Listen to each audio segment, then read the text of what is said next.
So welcome guys to part 2 of our predictions and reactions to the first part of the matches, day 1 of Armwars reality check series.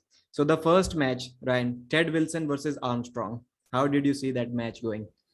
Yeah, it was. I mean, it wasn't one of the hyped up matches, so it was kind of a little bit unknown. Armstrong came in. I'd never seen or heard of him before, but he certainly opened aggressively and looked good. First two rounds, he was in control. But then Ted's experience came through, and Armstrong really looked, to be honest, like an amateur all of a sudden. Like he really went from looking good to looking terrible in one very short. As soon as Ted got to the straps, and as soon as Ted forced the hook, there was nothing other than his attempted top roll. He had no high hook, he had no defensive hook, he had no variations at all, and he looked like a fish out of water. So I'll take my hat off to him for those first two rounds. I don't know if Ted was sleeping or what, but the tall, long arm of Armstrong and the big, long fingers contained Ted enough to pin him outside of straps fresh, which is good. If you're in a tournament, that was a pretty impressive win. But I think the right man won in the end. Yeah, I noticed that in the first couple of rounds, or at least in the first round, he completely folded his wrist. He top rolled him, and in all other rounds, he got top rolled himself. And I was like, what happened in just one round? What did he figure out in just one round? Yeah, well, the thing was, I think that Armstrong really just had one ace. And when you've only got one ace, I think the first two rounds, Ted Wilson just walked straight into the ace of Armstrong. As soon as Ted threw a variation at him, he was lost. So the second match was our own Uncle John versus, what was the other guy's name? I forgot him. Uncle John took on, it was, I got it written down somewhere for 5 minutes. David Hill or something? Something like that. David Hill, I think it was. Let me find my notes from last night. But yeah, David Hill, Uncle John. That was an interesting match where I'm pretty sure my first impressions, bang into a hook out of straps, and then David Hill looked the stronger man, and it was going that way, and Uncle John slipped underneath really craftily, and I thought, oh, here we go. Uncle John's not strong enough to just win this match straight up, but then the experience in the strap was pretty evident, and David Hill just again looked like he didn't realize how much he'd lost in the strap setup. Uncle John took control of the pronation and the side pressure and won it from there. And then Uncle John's superior technique and experience just quickly added up on the hand of David Hill, and then his hand was gassed, and then Uncle John could do anything he wanted. It looks like Uncle John's training, he has always been saying that I work with my arm pumped. I always train like that. And he likes that. So it looks like his training completely paid off. It wasn't a battle of strength. It was more of the technique and endurance side. So we're really happy. It's interesting because, I've never actually watched Uncle John pull before until last night. And I'll say this, Uncle John does not look strong to me. He doesn't look like a strong guy. He just isn't, his frame doesn't carry a lot of muscle mass that is intimidating. But I think he recognizes what his weapons are. I think he's got a big hand, and he's very experienced. He's been doing this for 15, 18 years or something. So he's very experienced in getting what he needs in the hand to win. So I'm really looking forward to today's match against David Bradford, because I think David Bradford is a step up from Hill in terms of strength, and so it's going to require even more craftiness from Uncle John. And although I do know Uncle John is a left-hand specialist, so yeah. And some of that 2-3% of that difference in strength could be compensated by their confidence. Bradford lost his match, and Uncle John won his match, and I really love this trash talk. And Uncle John, I think he's been arm wrestling since 2010 or 11, definitely not 15 years. Derek Smith, I've heard him say a couple of times that he and Derek Smith started at the same time. So when did Derek start? Derek is a couple of years before me, so yeah, it makes sense. Yeah, at the same time. I've always been saying that if I look at arm wrestlers and arm wrestling channels like stocks in the market, and Uncle John is highly undervalued. If I have to buy some stocks, it would be Uncle John. I love that. I love that analogy. I do the same thing. I do it all the time. I agree. I would buy stocks in Uncle John for sure. So what was the next match? Adrian Popescu versus David Bradford. Popescu winning 6-0. That was again an unscheduled match. I don't think we knew that one was coming. And so Popescu is the Romanian national champion, Bradford the UK national champion.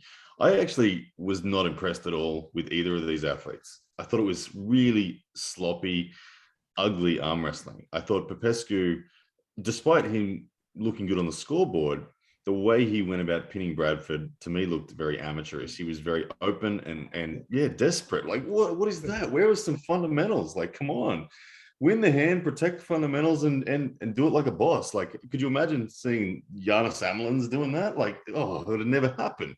So I was really disappointed with the performance from both of them. I thought they were terrible. I thought to myself, these guys are the 100-kilo national champions of their countries. Are you serious? I looked at that and thought, there's something wrong here. I thought if I was against any one of those guys, I would rip their arms off due to their lack of fundamental technique. They might be strong, but their technique was terrible. Sorry for the interruption, guys. Power cut here. And I think now you are the Michael Todd for me. I remember you mentioned that once you had to do an interview with Michael Todd 3 times because it didn't record or something. Yeah. So it's our second time now. Yeah, but my interview with him was long. It was long. I felt so bad. I couldn't believe that we did. It was like a 45-minute thing. We did 3 times. Yeah, but at least we don't have to re-record it. Yes. So by no means, I don't know anything about the technicalities on the table. That is not what I'm here for on YouTube. But even I thought about that match that he should be able to stop these surges. Like he was completely stretched out and he was still pinning him. Like his bicep lock should have been sufficient enough, strong enough to stop them, but it wasn't. Can Uncle John expose that on the left arm tomorrow? I think so, absolutely. I expect Uncle John, if David Bradford is going to arm wrestle with that degree of technical ability, Uncle John will eat him alive. I think the strength gap could be significant and Uncle John will still win because Uncle John protects his hand, his rotation. He's aware of those critical fundamentals. David Bradford looked terribly unaware. So did Popescu. It was terrible. There was one more Adrian O'Dwyer. Who was he supposed to face? Do you remember? Oh, I don't know. I only saw the first 2 sessions. I went to bed after the first 2 sessions. I didn't see anything. Not right now. It was announced way back, at least maybe a couple of months ago by Neil Pickup. Adrian O'Dwyer, he's an Olympic high jumper, about 6'5", 100 kilos. Yeah, big dude. And strong as hell is what I see him do some lifts that are just unheard of. Really strong lifts. So what was the next match? Geoff Hale versus Janis Amolins. Yeah, I mean, Janis Amolins came out firing. I mean, the first round he flash pinned Geoff. I think Geoff kind of missed the jump, but Janis punished him for you just half missed the jump on Janis. He will crush you as he did. Round 2, Geoff woke up and slipped, so hit simultaneously, slipped, then got to the strap, and straight away just the static threat of Janis in the straps was too much, and Geoff had to kind of compromise. Geoff just said, all right, well, if I go back, I'm happy to lose my wrist a bit just to get a stop, and so he got the stop, and then he went into this horrendously awful elbow exposed position where he just dug down, and I think he was it the second round or third round? I think second round. He hurt himself. The second round. So that one, he dug down and he got stops, genuine stops, but as his hand was getting turned more and more and more, he had to expose more and more and more elbow, and something popped in the elbow. And I think Geoff jumped quite a bit. Janis said he felt it. I don't know what the scans have said if he's had scans yet, but there was definitely an injury, and it was scary watching Geoff carry on and try to arm wrestle. I mean, I was like, oh my goodness, Geoff, just take it. It's all right. We won't look down on you for conceding after popping something in your elbow like that. So Janis Amolins proving that he is the man right there. Coach Ray was standing behind Geoff Hale and he couldn't even look at it when Geoff Hale jumped. He started looking sideways. I thought he jumped because his glasses fell off his face. Yeah. At the same time, when he jumped, his glasses fell off. Did you watch? I have seen his glasses go flying before in matches before, but no. He smashed himself one time in Armwars. So, did you watch the after-match interview with Coach Ray, Geoff Hale, and Janis Amolins? Neil Pickup. Neil and I I think didn't see it. Janis was I also didn't there. see that one. I tuned into the Voice of Arm Wrestling's live video and heard them kind of break down the whole day. I heard that Janis Amolins went on to really crush Tom Holland. I've seen a little bit of footage from that here and there on Instagram and whatnot, but apparently Janis was devastating and then kind of played a little bit with his food and let Tom into the match a bit. But that doesn't surprise me given how clean Janis got through his match against Geoff Hale and how hard Tom Holland had to work to beat Gravis. So I think Tom Holland beat Gravis 5-1, yet he pinned him 11 times to get that. And every one of those rounds was a massive effort.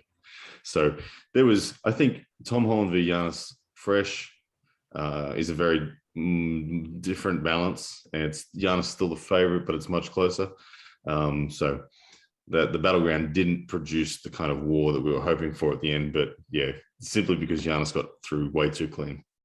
Yeah. And Paul Maiden, he was really good at calling the elbow fouls. Paul Maiden, by the way, if you don't know him, he was the referee in the matches.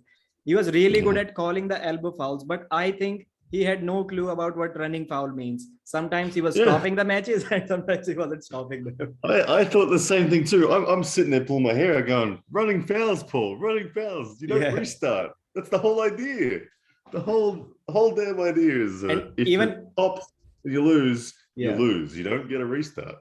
Even if someone got pinned, like in the last match, but the final match, I think because of that mistake, Paul Maiden did not know what a running foul means. Frode Haughland got robbed in the last match. They were 3-3, I guess, or 2-2, something like that. Yeah.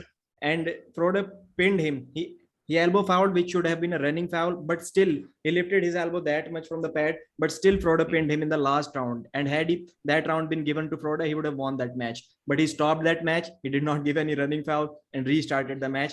And then he pinned Frode. Yeah. No, I do agree with you. I think there was a clear error on the interpretation of running fouls. The Stoica Frode match looked great. I mean, well done for Stoica for getting the win, but Frode looked like he had it a number of times. He was that signature smile and that came out, and I think he actually did have the ability to get the win, and debatably did get the win, but good match irrespective of that. Those two were nicely balanced. I like that, but almost everyone is nicely balanced with Frode Haughland. You can throw him against anyone and it's going to be a war, which is pretty cool. And I've seen Neil Pickup do that forever, but I'm still kind of surprised. Two guys who have never faced each other, never even faced common opponents. Still, I don't know how Neil is able to figure out that these guys will have a close match, a war. I think, Neil's a master of that. He certainly can do it. Like, even with me, when I had my debut in Armwars, he put me against someone and he didn't know anything about us, and we had an absolute war. It was ridiculous, the war we had. So Neil's got an art for it, that's for sure. And I have to quickly say, every match we've talked about so far, I go correct in the predictions, except for the one we're about to talk about now. Do you know the one? Coach Ray. That match was all. I was 5-5 yesterday. You were 4-1. 5-4. Nice. There we go. And, Coach Ray and Craig Sanders. I think that for me was the match of the day in terms of what you want to see in an arm wrestling match, for it being close, for style variations, for technical variations being the key deciders. Just guts and effort and stamina was awesome from both of them. I thought it was amazing. It opened. It looked like Ray was going to crush him. Ray caught it into, forced him into a hook outside of straps and just bang, just took control of the pronator. And I thought, oh wow, okay, Craig Sanders is not up to this. Then Craig Sanders adjusted in the strap in round 2 and looked amazing. And it seemed to be that buckle side was the really problematic side for both of them. And Ray found a way to win in that he committed that shoulder and committed fully to the flop press in that final round, and that was the bravery that earned him the win in the end. And so it was an awesome match. I signed up to Voice of Arm Wrestling as a supporter after seeing that, and congratulated Ray. and even that match, I don't think they have any common opponents. Certainly, they have never faced each other, but still, it was a really close match. And am I confused about it, or I think he was trying to hook him when he had the bad side of the buckle, and he was trying to top roll him, Coach Ray, Yeah, when he had the good looked side. that way. Yeah, and and I was surprised in the early rounds when Coach Ray had that stop, like round 2, for instance. I genuinely thought if Coach Ray had just stayed there, I feel like the pronator of Craig Sanders was actually gassing and it was coming in, and it would have been Coach Ray's, but Coach Ray then ended up conceding, and I thought, ooh, didn't look like a concession was needed there. I thought that he was actually going to be able to dig through, and it showed in the final round that he could dig through if he had to, but I guess he was thinking long term maybe and just thought, no, it's not worth digging through on this bad side early on in the match. I'll save a bit for later. So well played either way. I was thinking kind of opposite. I was confused why, if his top roll is working every time, why he's not doing that every round. Maybe because of the it does make a big difference. It really does make a big difference. I know some people disagree with me, like Todd Hutchins, but if you are a top roller, having that buckle side, it reduces your effectiveness of your top roll by a good 10% at least. So if it's close, yeah, hook it's essentially you're a hooker with a buckle and you're a top roller when you haven't got it. That's kind of the variation that you got to go with. Yeah. Coach Ray, if you are watching this, Ryan knew that you are going to win this match, but he predicted you to lose just because he wants to see you lose. That's the thing. Yeah. So, did we miss any match? I think we got them all. Yeah, we got them all. We didn't talk about the Tom Holland versus Kasparas match. Maybe we touched it a little bit, but even that match was really close. I heard he was given only a couple of days notice, and he practiced that day before. Like he had a really good hard practice 3 days before the match. Kasparas. Yeah. If that not had been the case, it would have been a really even better match if he had time to prepare. Kaspar's opening round looked really dangerous. The signature Latvian style, that back pressure, really rock solid fingers, and just punchiness in their offense was amazing. And he kind of caught Tom Holland in middle ground. I think Tom wasn't committing to a hook or a top roll at that point. He was just kind of trying to just establish a contact with his own power, and he gets flash pinned. And then Tom recognized that I don't think he could get to the straps if he wanted to. So he was like, all right, I'm going for it. I have to come forward.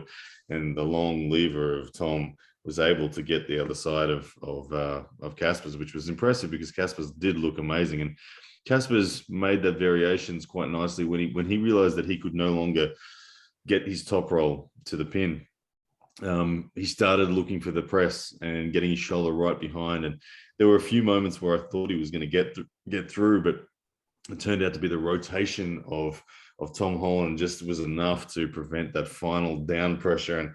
And once it came out and back into the hook, his side pressure from Kasparas still looked decent. Like he could move Tom off center, but he just couldn't get through that bottom rotation of Tom's hand. And that's Tom's biggest weapon, is that long hand in the pivot of the rotation is a really problematic thing for most people. So great match all round. And I felt sorry for Tom with the amount of restarts that he had to do. It was kind of ridiculous. Yeah, all of them were long matches. All of them were wrong matches. And the first match, the first 3 hits were really nasty. I think he pinned him a couple of times in those first 3 hits. Yeah, I agree. Maybe the ref missed it. And in the second hit, Tom stopped him. He caught him near the pin pad, and he was looking at the crowd. And I'm like, this is a bad idea. And he hit him one more time. Then he got serious. Like there is no playing around in round 1. But just because of the styles, it was kind of known at that time that he's going to tire out. He's going to gas out before Tom, because Tom was defending and he was relentlessly attacking him. Yeah. So that kind of sums up all the matches that have happened so far. And they stopped the match at 5-1, only at 5 rounds, the Uncle John match. For some reason, they did not have the 6th round. Yeah, I think a few people just were conceding once the match was over, it was done. Which I guess I get why people do that, but usually they continue on to 6 irrespective. But yeah, a few matches did go that way, I noticed as well. So what do we have tomorrow? Just a second. Day 2. Adrian Popescu versus Geoff Hale, left hand. Is that match happening still? I don't know. I don't know if that match is happening. If it is happening, I'm actually quite curious in it because, like we said, Popescu is probably, I think, the bigger man. I think he's 100 kilos, where Geoff Hale is low 80s. But Geoff Hale is a better arm wrestler, much more technical and complete arm wrestler. But then we've got the injury on his right arm. Will that get in the way of him even competing? Maybe. But I think that's a balanced match given the lack of technique I saw from Popescu. I'll take Geoff Hale for the win for sure if Geoff's competing. Okay. And I don't have any predictions about this match. Yeah. Only because Popescu looks so terrible in his win. He looks so terrible. Yeah. I think the same is going to happen with him. He's going to get tired.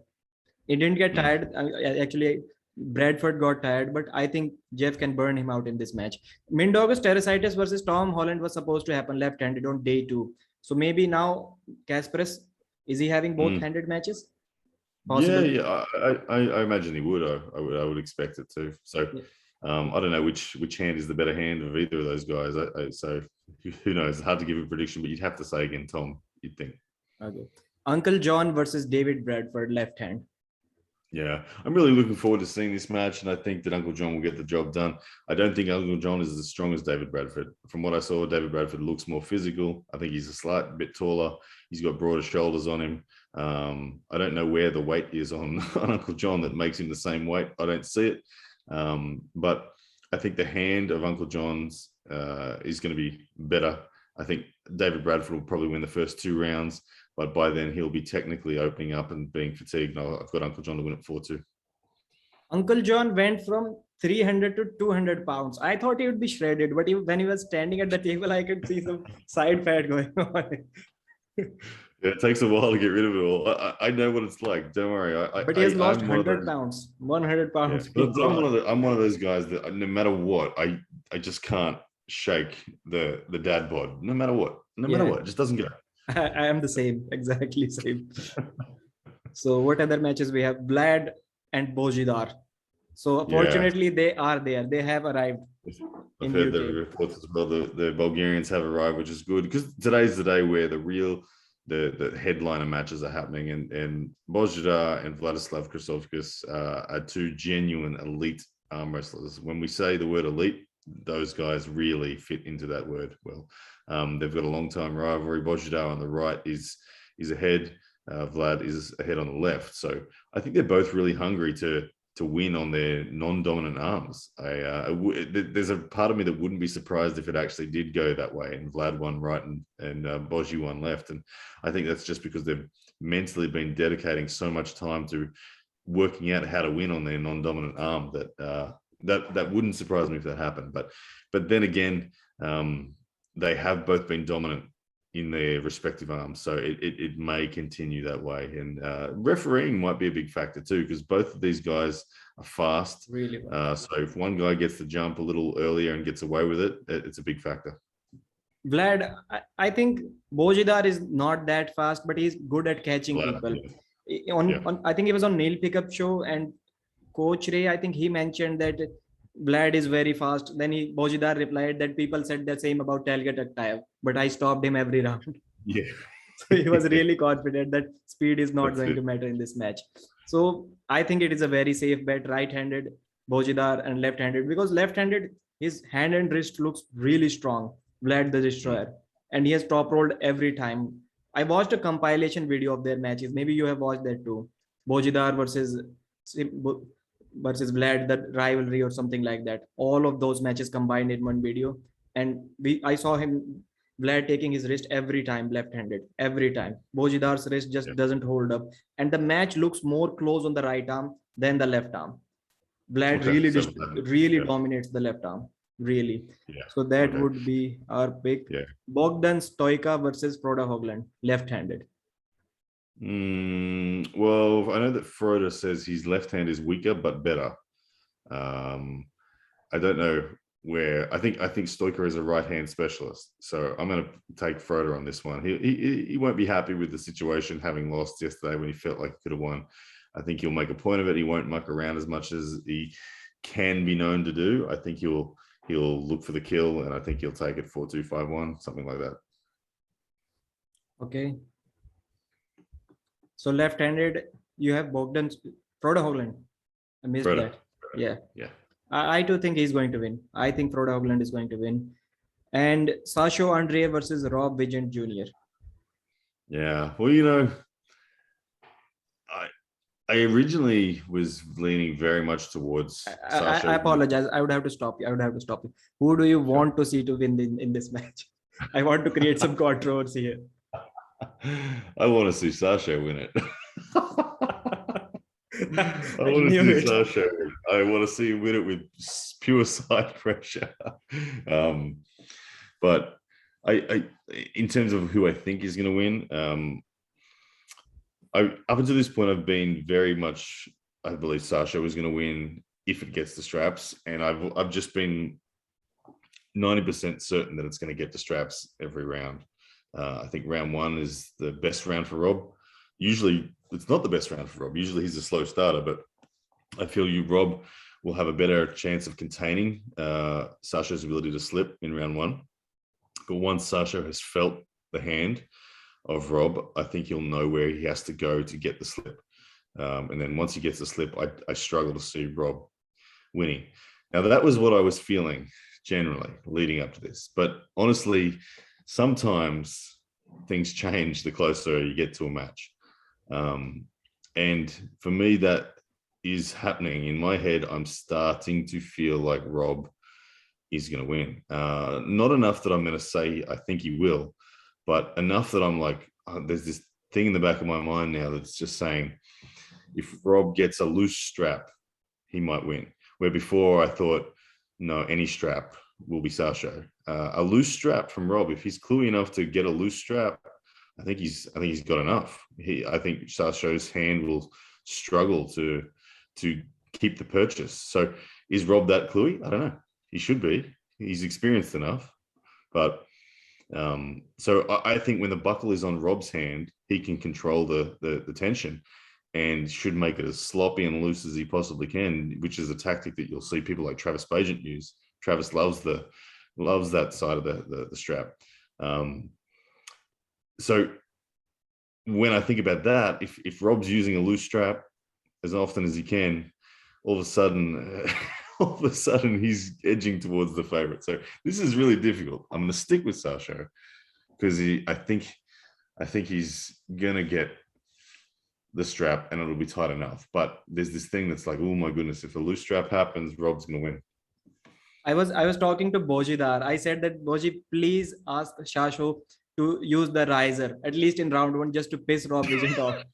It will really work. Yeah. He said, okay.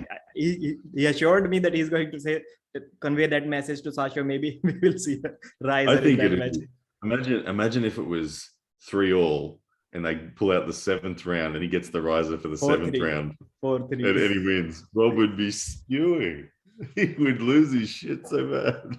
Yeah, Todd Hutchings was saying the same thing that you were saying. Todd said that I think every match is going to get to 11 o'clock. Then Rob's hand would be tall enough, lengthy enough to climb over his hand and then bring him back. That was Todd Hutchings' prediction. But Todd also said that he felt really comfortable. He felt really good against Rob Vigent in the practice. Yeah, yeah.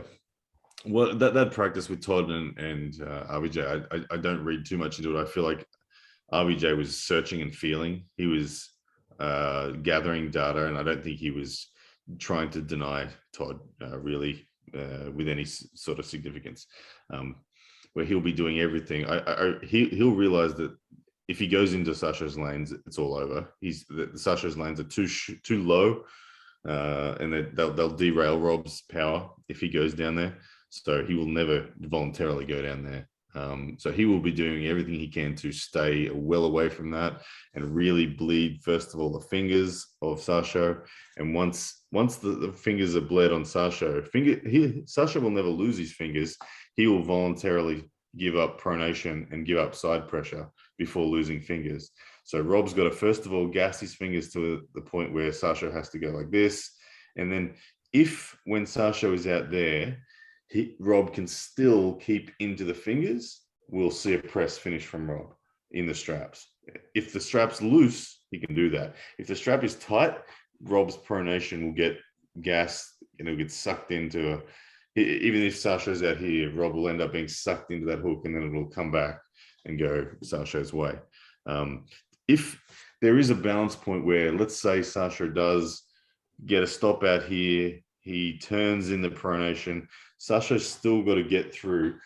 Ultimately, the finish line is to get through Rob's bicep. If Rob's pronate is defeated, Rob still has a gigantic bicep that he can use as a last line of defense. I don't think Sasho necessarily has a direct press. I think he always goes with the side pressure. And if the side pressure gasses... He will have the press if he uses the riser. Yes. I really want to see that. I really want to see that. Like if Sasho's shoulder is gassing, there's the technical option for Rob to start Kings moving or open arm top rolling. Does Rob have that in him? I've never seen him have to use it, but again, like I like to read arm wrestles, and when I see a potential arm wrestle in my mind and the shape it would go, I see all these moments of technical necessity, and I always ask myself, does that arm wrestler have that up their sleeve? Because it's there for the taking if they have it, or they'll need it to survive at that very moment. I've never seen Rob use it before, so I don't think he's got it, but he might instinctively, if the balancing physical effort is there and everything else has been broken down, he might have it. But so I'd love to see it get to that point where you've got Rob in a King's move and Sasho trying to flop press. Imagine that. Yeah, I thought you were going to say that I would love to see Rob lose. Oh, well, I don't have anything against Rob, but I do want to see him lose, yeah. My prediction in this match is 6-0 Sasho Andreev. I don't think it is even close. And there is one question that I have for you. How do you think him slipping? Will he go for this slip, like under his hand, or back? No, he'll go for a back pressure slip. He'll back his bicep power. When I watched him slip like Irakli, he slipped with top roll. But Rob Vigen's hand is, to quote John Brzenk now. John Brzenk, when I was potentially facing Rob, John said to me, expect Rob's hand to feel just like mine when it comes to, can you slip it or not? He said Rob's hand is very similar to mine. So maybe we've seen Todd Hutchins struggle to slip, but I think Todd Hutchins is terrible at slipping on a technical sense. I think Sasho is better than Todd in a technical sense, even though Todd may be slightly stronger or debatable, whatever. I think that Sasho will be better, but is he good enough to slip Rob? I don't know. If Rob grips slightly low and just wraps that big mitt around and does that, it's not easy to slip. When someone with a big hand decides to grip low, if Sasho goes for the slip and fails, he'll lose. But there's this point where if Rob continues to grip lower and lower, there's a point where it'll actually become beneficial for Sasho just to hook out of strap and not even bother with trying to slip. That is honestly the objective of Rob, is to put Sasho in that indecision zone. He wants to grip low enough to scare him from slipping, but high enough that he can't be hooked from there.